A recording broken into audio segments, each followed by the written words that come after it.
নমস্কার, আমি সৌমেন পণ্ডিত। ইলেকট্রনিক্স ক্লাসরুমে তোমাদের জানাই সুস্বাগতম। আজকের প্র্যাকটিক্যাল ক্লাসে আমরা ফুল ওয়েভ রেকটিফায়ার নিয়ে আলোচনা করব। ফুল ওয়েভ তোমরা জানো ফুল ওয়েভ রেকটিফায়ারের দুটো টাইপ হয়, একটা হচ্ছে সেন্টার ট্যাপ রেকটিফায়ার এবং আরেকটা হচ্ছে ব্রিজ টাইপ রেকটিফায়ার। আজকের আমরা প্র্যাকটিক্যাল ক্লাসে সেন্টার ট্যাপ রেকটিফায়ার নিয়ে তোমাদেরকে সার্কিট তৈরি করে দেখাবো এবং সেখানে মেজারমেন্ট করব আমরা, করে সেখানে ডিসি ভোল্টেজ, লোডের একপাশে ডিসি ভোল্টেজ, তারপরে তোমার রিফিল ফ্যাক্টর, এফিসিয়েন্সি, এই সমস্ত জিনিসগুলো আমরা বের করব এবং থিওরিটিক্যালি ভ্যালুর সঙ্গে আমরা ট্যালি করানোর চেষ্টা করব। তো প্রথমে আমরা দেখে নিই যে সার্কিট ডায়াগ্রাম। দেখো, এটা হচ্ছে সার্কিট ডায়াগ্রাম। তোমরা প্রত্যেকেই জানো যে সেন্টার ট্যাপ রেকটিফায়ার বানাতে গেলে আমাদের দুটো ডায়োড লাগবে, একটা লোড রেজিস্টার লাগবে। এখানে লোড রেজিস্টার হিসাবে আমরা 1K একটা রেজিস্ট্যান্স নিয়েছি এবং দুটো ডায়োড হিসাবে এখানে 1N4007 এই যে ডায়োড দুটো দেখছো, যেটা খুব পপুলার ডায়োড, আমরা এর আগেও বিভিন্ন প্র্যাকটিক্যালে এগুলো ব্যবহার করে এসেছি। ঠিক আছে, এই দুটো ডায়োড আমরা ব্যবহার করব।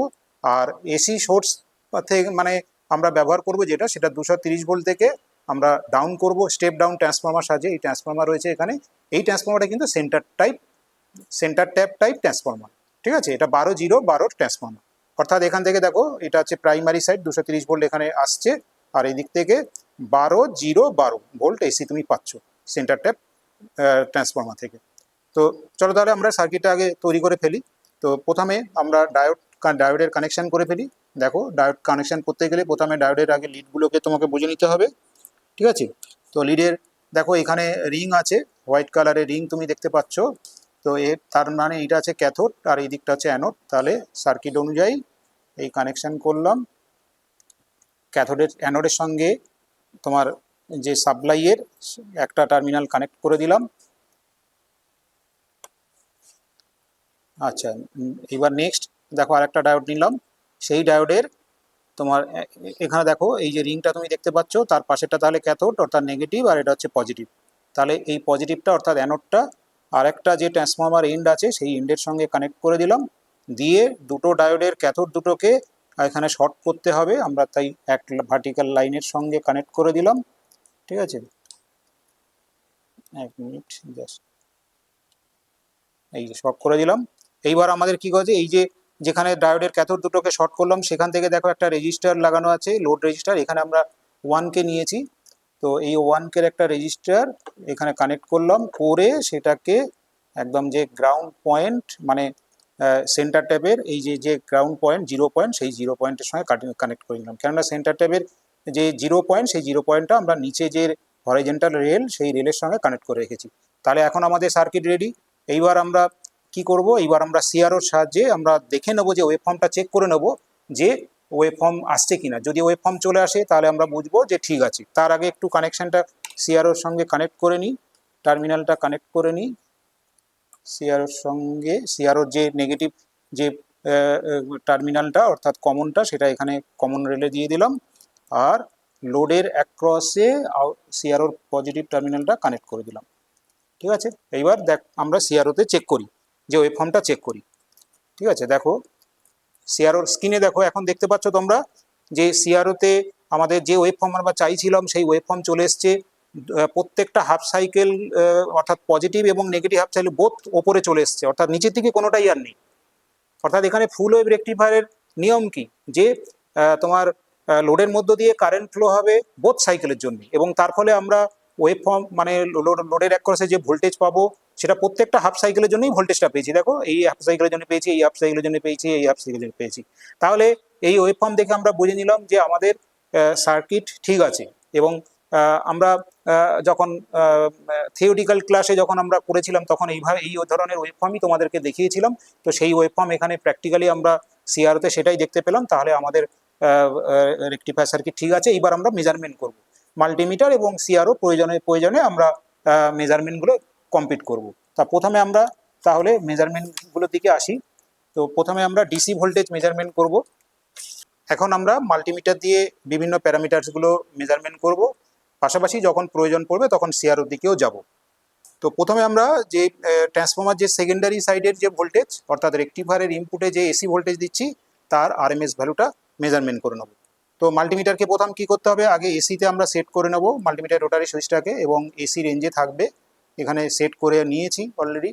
তো এইবার আমরা মেজারমেন্ট করি।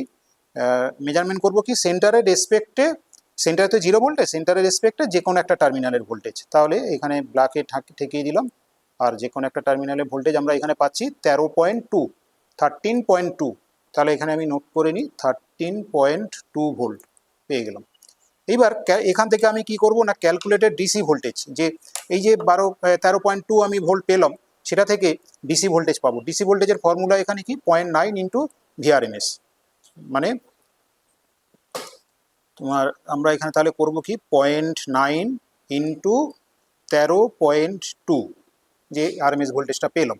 ঠিক আছে, এটা করলাম। তাহলে এখানে হবে কত, হচ্ছে 11.88 এত ভোল্ট ডিসি। এটা ক্যালকুলেটেড ডিসি ভ্যালু, এই যেটা পেলাম সেটা ক্যালকুলেটেড ডিসি ভ্যালু। মানে আমরা যেহেতু জানি যে calculated DC value half wave রেকটিফায়ারের ক্ষেত্রে হবে কি না 2 Vm/π। তো সেই ফর্মুলায় বসিয়েই আমরা ভিএম আমরা মেজার সরাসরি করিনি, ভিআরএমএসটা ক্যালকুলেশন মেজার করে নিয়েছিলাম, দিয়ে সেখান থেকে ফর্মুলায় বসিয়ে আমরা পেলাম ডিসি ভোল্টেজ, যেটা ক্যালকুলেটেড 11.88। এইবার আমরা মাল্টিমিটার দিয়ে মেজার করব। তাহলে মাল্টিমিটার দিয়ে মেজার করতে গেলে ভোল্টেজে এসি ডিসিতে সেট করলাম, করে এইবার লোডের অ্যাক্রসে ডিসি ভোল্টেজ। তাহলে দেখো লোড হচ্ছে এই 1K রেজিস্টার লোড, তার এখানে এটা যেহেতু পজিটিভ নেগেটিভ টার্মিনাল, আর এটা যেহেতু পজিটিভ টার্মিনাল, তাহলে নেগেটিভের সঙ্গে মাল্টিমিটারের নেগেটিভ টার্মিনাল, আর পজিটিভের সঙ্গে পজিটিভ টার্মিনাল। তো এখানে দেখাচ্ছে 11.18 মেজার করে মাল্টিমিটার দিয়ে। তাহলে আমি এখানে লিখলাম 11.18 ভোল্ট। দেখো আমরা থিওরিটিক্যাল ভ্যালু পেয়েছিলাম 11.88, সেখানে আমরা মেজার করে পেলাম 11.18, প্রায় কাছাকাছি, ডিফারেন্স খুব অল্প। তো এখানে আমরা ডিসি ভোল্টেজ মেজারমেন্ট করে ফেললাম। এইবার আমরা কি করব, যে রিপল ফ্যাক্টর বের করব। রিপল ফ্যাক্টর বের করতে গেলে আমাকে কি করতে হবে, আগে লোডের অ্যাক্রসে যে এসি ভোল্টেজ, যে রিপল যে ভোল্টেজ, সেটা মেজার করতে হবে। তার জন্য মাল্টিমিটারকে আবার এসিতে সেট করতে হবে, এসিতে সেট করে দিলাম। এইবার এখানে লোডের অ্যাক্রসে আবার টাচ করলাম, টাচ করলে এখন দেখো দেখাচ্ছে 5.75, অর্থাৎ রিপিল ভোল্টেজটা হচ্ছে 5.75। তাহলে তোমার শিটে তুমি লিখবে 5.75 ভোল্ট। ঠিক আছে, এটা হচ্ছে রিপিল ভোল্টেজ পেয়ে গেলাম। এবার এখান থেকে তুমি কি করবে, এখান থেকে তুমি তোমার হচ্ছে রিপিল যে ফ্যাক্টর, যে ফর্মুলা, অর্থাৎ ভিআরএমএস বাই ভিডিসি। ভিআরএমএস পেলাম এখানে 5.75 বাই তোমার ভিডিসি মানে কত, আমরা এক্ষুনি মেজার করলাম 11.18। তাহলে এই দুটোকে ভাগ করে দিই, ভাগ করলে দেখি কত হয়। তাহলে 5.75 ডিভাইড 11.18, তাহলে দেখো এখানে হচ্ছে 0.514। আমরা কি জানি যে রিপিল ফ্যাক্টর ফুল ওয়েভ রেকটিফায়ারের ক্ষেত্রে হয় 0.48, সেখানে আমরা পেলাম 0.51, মানে 48, আর এখানে পেলাম 51। খুব একটা কিন্তু ডিফারেন্স নেই, ঠিক আছে, সামান্য ডিফারেন্স, কিন্তু সামান্য ডিফারেন্স। তো তাহলে খুব একটা মানে আমাদের প্র্যাকটিক্যাল যে ঠিকঠাক চলছে সেটা আমরা বুঝতে পারছি। ঠিক আছে, এইবার আমরা যেটা করব, যে সিআরওর সাহায্যে আমরা এইবার যে এই যে এসি যে ওয়েব ফর্মটা আসছে, যে এসি ওয়েব ফর্মটা আসছে, সেটা সিআরওর সাহায্যে মেপে নেব। ঠিক আছে, মানে সেকেন্ডারি ভিএস, যেটা যেটা সেকেন্ডারি যে ভোল্টেজ, সেই সেকেন্ডারি ভোল্টেজটা আমরা কিন্তু সিআরওর সাহায্যে মাপব। ঠিক আছে, তো তাহলে আমরা সিআরওতে এখানে সেট করাই আছে আমাদের। তো এখানে সেকেন্ডারি যদি মাপতে হয় তাহলে এখানে টাচ করতে হবে। এই দেখো এখন পেয়ে গেলাম, এখানে স্ক্রিনে তুমি দেখতে পাচ্ছ। ঠিক আছে, এইবার এখানে ভোল্টেজ মাপবো। ভোল্টেজ মাপতে গেলে এই পিক আর এই পিকের মধ্যে ভোল্টেজ মাপবো। তাহলে আমাদের কি করতে হবে, এই যে একটা তুমি দেখছো যে হরাইজন্টাল লাইনটা দেখতে পাচ্ছ, এই যে হরাইজন্টাল লাইন, সেই হরাইজন্টাল লাইনের সঙ্গে আমি পজিশন কন্ট্রোলের সাহায্যে আমি একদম মিশিয়ে দেবো, যাতে করে আমাদের সুবিধা হয় মেজার করতে। এই একদম মিশিয়ে দিলাম। আচ্ছা, ওয়েভ ফর্মটা কিন্তু এইরকম করতে হবে, ব্লিঙ্ক করতে থাকবে, এটাকে কিন্তু থামানো যাবে না, যেহেতু ফ্রিকোয়েন্সি একদম কম, সেই জন্য এই জিনিসটা হবে। এখানে দেখো কটা ঘর গিয়েছে লক্ষ্য করো, টোটাল 1 2 3 4 5 6, পুরো 6টা ডিভিশন কিন্তু কভার করে গিয়েছে। তাহলে 6টা ডিভিশন, আর এখানে ভোল্ট পার ডিভিশনের নবটা আছে 5-এ, তাহলে 6 × 5। তাহলে আমরা এখানে যে পিক টু পিক সেকেন্ডারি যে ভোল্টেজটা পেলাম সেটা এখানে নোট করে নিলাম, 6 × 5 ভোল্ট মানে 30 ভোল্ট পেয়ে গেলাম। ঠিক আছে, এইবার টাইম পিরিয়ডটা আমরা মেপে নিই, যে এই যে ইনপুট, এটা কার, আমরা ইনপুটের মানে রেকটিফায়ারের ইনপুটে বা ট্রান্সফরমার সেকেন্ডারিতে যে ভোল্টেজটা পাচ্ছি তার। এবার পিক টু পিক ভোল্টেজ মেপে নিলাম। এখান থেকে যদি আমি পিক ভোল্টেজ বের করতে চাই, তাহলে তোমার পিক টু সরি এখানে 6 × 5 হলে হবে 30 volt, R peak to pick voltage হবে, তাকে 2 দিয়ে ডিভাইড করতে হবে, করলে হবে 15 ভোল্ট। ঠিক আছে, 15 ভোল্ট। এবার আমরা টাইম পিরিয়ড মেজারমেন্ট করব। তাহলে টাইম পিরিয়ড মেজারমেন্ট করতে গেলে কি করব, দেখো যে এই যে হরাইজন্টাল লাইন আর এই যে ভার্টিক্যাল লাইন এরকম একটা যেখানে ক্রস হয়েছে সেই ক্রস পয়েন্টে আমরা আগে ওয়েভটাকে নিয়ে আসবো। ঠিক আছে, দেখো এই ওয়েভটাকে এই যে এখানে নিয়ে এলাম। ঠিক আছে, একদম ক্লিয়ারলি বুঝতে পারলে। তাহলে এইবার হরাইজন্টালি কত মানে একটা ওয়েভ একটা কমপ্লিট সাইকেল হরাইজন্টালি কতগুলো ঘর গিয়েছে সেটা দেখে নেবো। তাহলে কটা ঘর দিয়েছে দেখো, একটাকে কমপ্লিট ওয়েভ ফর্ম কোন মানে ওয়েভ ফর্ম দেখো কমপ্লিট ওয়েভ কত মানে কোনটা বলছি আমি, এখান থেকে শুরু হয়েছে শেষ হয়েছে এইখানে, দেখো লক্ষ্য করে এখানে শুরু হয়েছে এই যে আর শেষ হয়েছে ঠিক এরকম জায়গায়, বোঝা গেল। তাহলে কটা ঘর দেখো, 1 2 3 4, পুরো 4টে ঘর। আর এবার টাইম পার ডিভিশন দেখবো, দেখো 5 লেখা রয়েছে, 5 মিলি সেকেন্ড, 5 মিলি সেকেন্ড, 5 মিলি সেকেন্ড। তাহলে টাইম পিরিয়ড আমি কত পাচ্ছি না, টাইম পিরিয়ড ইকুয়াল টু আমি পাচ্ছি 4 ইন্টু 5 মিলি সেকেন্ড। তাহলে আমি পেলাম কত, 20 মিলি সেকেন্ড। তাহলে এখানে ফ্রিকোয়েন্সি কত হবে বলো, 20 মিলি সেকেন্ড, মানে 1/, এবার টাইম পিরিয়ড পেয়ে গেলাম, তাহলে 1/, টাইম পিরিয়ড মানে 1/20 মিলি সেকেন্ড ইকুয়াল টু করলে হবে কিন্তু তাহলে 50 হবে। ঠিক আছে, তাহলে আমি ফ্রিকোয়েন্সি অফ সেকেন্ডারি তোমার হচ্ছে voltage or AC input voltage to the rectifier equal to 50 hertz পেয়ে গেলাম। 50 হার্টজ পেয়ে গেলাম। তারপরে এইবার আমরা রেকটিফায়ার যে ওয়েভ ফর্ম তার আমরা করব, তার আমরা মেজারমেন্ট করব সিআরও দিয়ে। ঠিক আছে, সিআরও দিয়ে দেখো কানেকশনটা এখানে লোডে লাগাই, সিআরওর যে আউটপুট টার্মিনাল, এই সিআরও যে ইনপুট টার্মিনাল এখানে লাগিয়ে দিলাম। এইবার এখানে আমরা কি করব, যে মেজারমেন্ট করব সেটা হচ্ছে যে এই যে ওয়েভ ফর্মটা এসছে এই ওয়েভ ফর্মের প্রথম আমরা টাইম পিরিয়ড মাপবো এই ওয়েভ ফর্মটা। এই যে পালসেটিং ডিসি এসছে মানে রেকটিফাইড আউটপুট যেটা এসছে প্রত্যেকটা হাফ সাইকেল মানে প্রত্যেকটা সাইকেলের জন্য এখানে আউটপুট এসছে। তো এখানে প্রথম আগে টাইম পিরিয়ড মাপি, টাইম পিরিয়ড মাপার জন্য আবার যেই বলছি যে একটা যে ক্রস পয়েন্ট সেখানে আমরা নিয়ে যাই, হরাইজন্টালি মুভ করাই এক্স পজিশন দিয়ে, এই যে এক্স পজিশন দিয়ে তোমাকে মুভ করাতে হবে, মুভ করাই এই একদম দেখো এই পজিশনে নিয়ে এসছি। ঠিক আছে, নিয়ে এসে এইবার কটা ঘর গিয়েছে তাই দেখো হরাইজন্টালি 1 আর 2, কারণ এখানে একটা ওয়েভ ফর্ম মানে কি দেখো ওয়েভটা এখানে শুরু হয়েছে আর এইখানে শেষ হয়ে গিয়েছে আবার রিপিট হচ্ছে, সেই জন্য এখানে একটা ওয়েভ ফর্ম মানে এইটা দুটো ঘর গিয়েছে, দুটো কমপ্লিট বক্স গিয়েছে, তাহলে দুটো কমপ্লিট বক্স ইনটু কত না এখানে 5। তাহলে এখানে টাইম পিরিয়ড যে আউটপুট যে রিপিল ভোল্টেজ বা পালসেটিং যে ডিসি, ঠিক আছে, পালসেটিং ডিসির যে টাইম পিরিয়ড সেটা আমরা কত পেলাম, 2 ইন্টু 5 মানে 10 মিলি সেকেন্ড। তাহলে টাইম পিরিয়ড কত হবে দেখো, টাইম পিরিয়ড হবে তাহলে তোমার হচ্ছে 1/, টাইম পিরিয়ড মানে 1/10 মিলি সেকেন্ড করলে হবে 100 হার্টজ। ঠিক আছে, এখানে দেখো আমরা একটা জিনিস লক্ষ্য করো, একটুখানি বলে দিই যে আমরা ইনপুটে দিয়েছিলাম যে সিগন্যাল তার ফ্রিকোয়েন্সি ছিল 50 হার্টজ, আর এখানে আমি আউটপুটে যে ওয়েভ ফর্মটা পালসেটিং ডিসি পেলাম তার ফ্রিকোয়েন্সি হয়ে গেল 100 হার্টজ। কেন না, এটা দেখো একটা সাইকেল মানে তার দুটো, একটা পজিটিভ হাফ সাইকেল ছিল, একটা নেগেটিভ হাফ সাইকেল ছিল।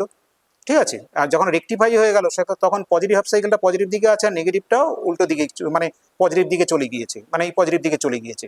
তার ফলে কি এখন কিন্তু পজিটিভ এবং নেগেটিভের জন্য দুটো এখানে আমি সাইকেল পেয়ে গেলাম, সেই কারণে ডবল হয়ে গিয়েছে ব্যাপারটা, অর্থাৎ সেই কারণে 100 হার্টজ হয়ে গিয়েছে।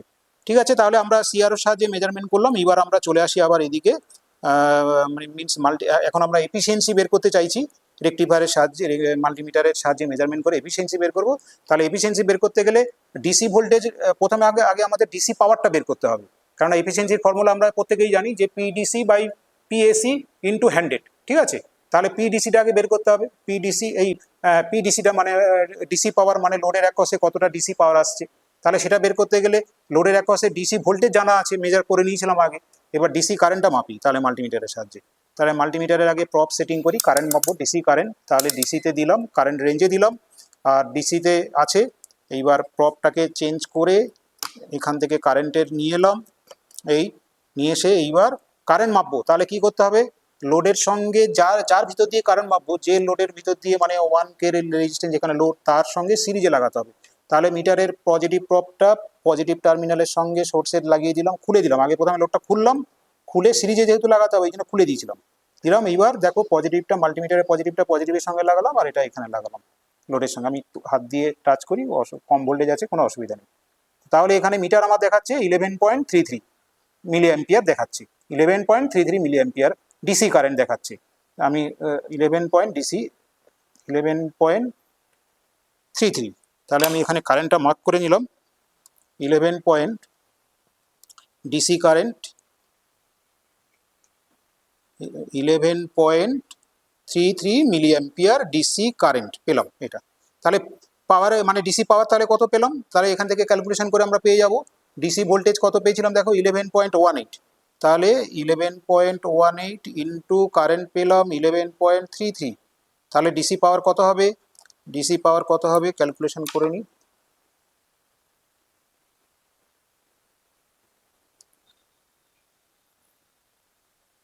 দেখো 11.18 আর এইদিকে কারেন্ট পেয়েছি 11.33, তাহলে আমার এখানে ডিসি পাওয়ার দেখা পাচ্ছি 126.66 মিলিওয়াট, মিলিওয়াটে রেখে দিলাম, ঠিক আছে মিলিওয়াট। এরপরে আমরা করি কি, এরপরে আমরা এসি কারেন্ট মাপি, ঠিক আছে। এরপরে আমরা মিটারকে এসিতে সেট করি, আগে মিটারকে এসিতে সেট করলাম, এবার এসি কারেন্ট মাপবো। এসি কারেন্ট মাপার জন্যে এসি যে ইনপুট সাইড তার সঙ্গে সিরিজে আমরা কানেক্ট করি। তাহলে দেখো এই যে তারটা এসির যে ট্রান্সফর্মার তার এসছে এখানে এটা ওপেন করে দিলাম, ওপেন করলাম কেননা সিরিজে যেহেতু লাগাতে হবে, দিয়ে সেটা মাল্টিমিটারের যে রেড প্রপ তার সঙ্গে টাচ করলাম, আর এখানে এইবার মিটার লাগিয়ে দিলাম। তাহলে এখানে আমরা দেখতে পাচ্ছি 702, কিন্তু যেহেতু এটা তোমার দুটো ওয়াইন্ডিং আছে, মানে এটা একটা ওয়াইন্ডিং এর মধ্যে দিয়ে 7.02 যাচ্ছে, আর একটা ওয়াইন্ডিং এর মধ্যে দিয়ে কিন্তু 7.03 যাবে, 7.03 বা 2 এরকম মধ্যে রয়েছে। তাহলে আমি নোট করে নিই 7.02 যদি লিখি, তাহলে এসি কারেন্ট ইকুয়াল টু কত, ইনপুটে যে এসি কারেন্ট সেটা 7.02 ইন্টু 2 করে নিতে হবে, কেননা তোমার হচ্ছে যেহেতু এখানে দুটো সাইকেলের দুটো ওয়াইন্ডিং করা রয়েছে বলে, ঠিক আছে। তাহলে টোটাল কারেন্ট হবে 14.04 মিলি অ্যাম্পিয়ার। এইবার তাহলে পাওয়ারটা এসি পাওয়ারটা ক্যালকুলেশন করে নিই। তাহলে সেকেন্ডারির এসি ভোল্টেজ কত ছিল, সেকেন্ডারির এসি ভোল্টেজ ছিল 13 পয়েন্ট, এই যে 13 পয়েন্ট, এখানে 13.2 ইন্টু এদিকে চলে এলো 14.04 মিলি অ্যাম্পিয়ার, ঠিক আছে মিলি অ্যাম্পিয়ার ইকুয়াল টু তাহলে কত হবে দেখো 13.2 ইন্টু 14.04 হচ্ছে তাহলে তোমার 185.328 এত মিলিওয়াট। তাহলে এই যে দুটো পাওয়ার পেয়ে গেলাম, একটা এসি পাওয়ার পেয়ে গেলাম, একটা ডিসি পাওয়ার পেয়ে গেলাম। এইবার এফিসিয়েন্সি বের করতে হবে। তাহলে এফিসিয়েন্সি ইজ ইকুয়াল টু কি, পিডিসি বাই পিএসি। তাহলে পিডিসি ইজ ইকুয়াল টু কত, পিডিসি ইকুয়াল টু 126.66 ডিভাইড, তারপরে হচ্ছে এখানে এসি পাওয়ার ইকুয়াল টু ছিল 185.328। তাহলে এখানে আমরা পাচ্ছি ক্যালকুলেশন করে আমাদের হচ্ছে 68, মানে 0.68। তাহলে পার্সেন্টেজে করলে এর সঙ্গে হ্যান্ডেড যদি আমরা মাল্টিপ্লাই করি তাহলে পার্সেন্টেজে পেয়ে যাব, তাহলে 68.34। তো এখানে অ্যাকচুয়ালি আমরা কি জানি 81.2% এর ক্ষেত্রে পাওয়ার, ঠিক আছে। হাফ ওয়েভ রেকটিফায়ারের ক্ষেত্রে যেমন 40.6%, এখানে হচ্ছে তার ডবল হয় 81.2%। তো আমরা এখানে পেয়েছি 68.334। তো এটা কিছুটা ডিফার করেছে, তো সেটা বিভিন্ন কারণ আছে, তার কারণ হতে পারে তার জন্যে, ঠিক আছে। তো যাই হোক, আমাদের প্র্যাকটিক্যালে যেটা এসছে আমরা সেটাই এখানে নোট করেছি। তো আমাদের অনেকটাই কাছাকাছি চলে এসছে। তো আজকের আমরা তাহলে এই প্র্যাকটিক্যালে আমরা শিখলাম যে কি করে লোডের অ্যাক্রসে ভোল্টেজ মাপবো, কি করে লোডের মধ্য দিয়ে কারেন্ট মাপবো, ডিসি কারেন্ট, কি করে এসি কারেন্ট মাপবো, রিফিল ফ্যাক্টর কিভাবে বের করব সেটা তোমাদেরকে করে দেখালাম, কিভাবে এফিসিয়েন্সি ক্যালকুলেশন করব সেটাও তোমাদেরকে করে দেখালাম। এরপরেও যদি তোমাদের কোনো বুঝতে অসুবিধা হয় অবশ্যই কমেন্ট বক্সে কমেন্ট করে জানাও, আমি তার উত্তর দেওয়ার চেষ্টা করব। আশা করি তোমরা প্রত্যেকেই বুঝতে পেরেছো। আর আমরা নেক্সট ক্লাসে আমরা ফুল ব্রিজ টাইপ রেকটিফায়ার নিয়ে আলোচনা করব। ততক্ষণ পর্যন্ত তোমরা অপেক্ষা করতে থাকো এবং প্রত্যেকে ভালো থাকো এবং সুস্থ থাকো। ধন্যবাদ।